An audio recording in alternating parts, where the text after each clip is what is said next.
Breaking news, tariffs are back, baby. Hold on to your hats, folks, because the Donald is at it again. In a move that surprised absolutely nobody, Trump has decided to slap tariffs on steel and aluminum imports. That's right, those metal bars we use for, well, almost everything are about to get a whole lot more expensive.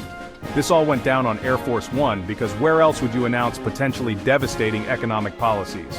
Apparently, Trump prefers to make these pronouncements at 30,000 feet, possibly fueled by tiny bags of pretzels and the lingering scent of jet fuel. The man knows how to make a scene. Okay, so let's talk numbers. We're talking a hefty 25% tariff on all steel imports. That's not a small surcharge. It's like adding a whole extra quarter to every dollar you spend on steel. And aluminum? Well, that's getting hit too. But a little less hard with a 10% tariff. Now you might be thinking, John, I don't buy steel beams every day, why should I care? Well, my friend, steel and aluminum are in everything. Cars, planes, buildings, beer cans, the important stuff, they all rely on these metals. Trump's logic here is about as clear as a mud puddle after a rainstorm. He claims these tariffs are about protecting American jobs and industries. Because nothing says jobs creator like making it more expensive for companies to do business, right? Trump seems to believe that by making foreign steel and aluminum more expensive, American companies will have no choice but to buy American. But here's the thing, folks, economics is a tad more complicated than a game of Monopoly, even if Trump seems to think he's playing with real money.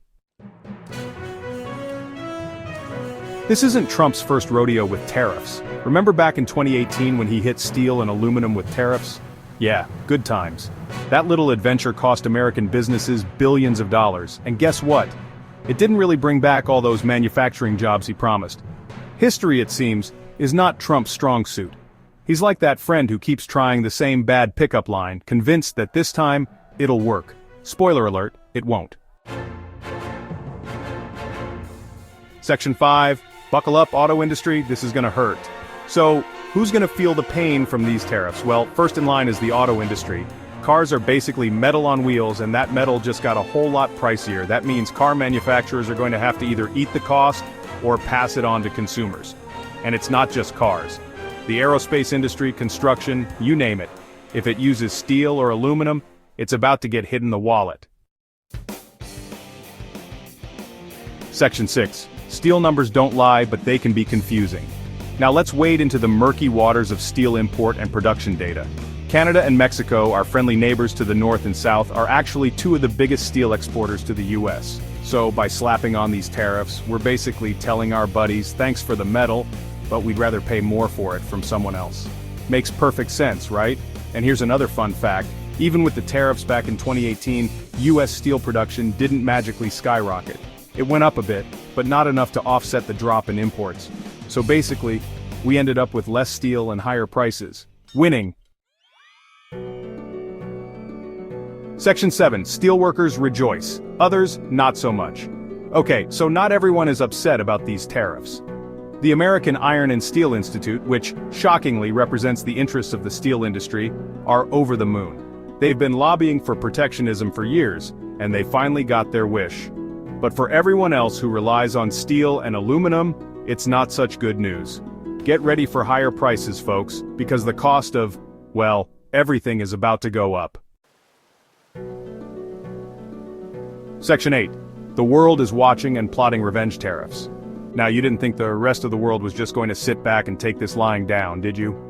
The European Union, which happens to be a major exporter of steel and aluminum to the US, is already talking about retaliation. And let's not forget about China, who's been locked in a trade war with the US for what feels like an eternity. This is like a global game of economic chicken, and nobody seems to want to swerve first. Buckle up, buttercups, because things are about to get bumpy. Section 9. The future of trade cloudy with a chance of trade wars. So, what does the future hold for the US economy and global trade? Honestly, it's anyone's guess. But if history is any indication, these tariffs are likely to do more harm than good. They'll drive up prices, hurt American businesses, and possibly even spark a full-blown trade war. But hey, at least the American Iron and Steel Institute is happy, right? And in the end, isn't that what really matters? Spoiler alert, it's not.